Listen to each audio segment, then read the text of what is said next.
Ընդդիմությունը այսահարվում է, երբ ասում ենք, որ հունիսի 7-ին, եթե իրենք հանկարծ Հայաստանում զավթեն իշխանությունը, լինելու է պատերազմ։ Բայց իրենք դա արդեն մեկ անգամ արել են Ղարաբաղում։ 2023 թվականի սեպտեմբերի 9-ին Ղարաբաղում ընդդիմությունը զավթեց իշխանությունը, եւ Սամվել Շահրամանյանը ընտրվեց նախագահ։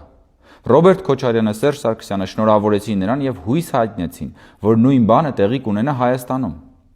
Արդեն սեպտեմբերի 19-ին սկսվեցին ռազմական գործողությունները Ղարաբաղում, իսկ սեպտեմբերի 26-ին Սամվել Շահրամանյանը իր ընտրվելուց ընդամենը 17 օր անց ստորագրեց Ղարաբաղի լուծարման հրամանագիրը։ Ահա թե ինչ են ուզում անել ընդդիմադիրները Հայաստանում. զավթել իշխանությունը, սանձազերծել պատերազմ, լուծարել Հայաստանը։ Սա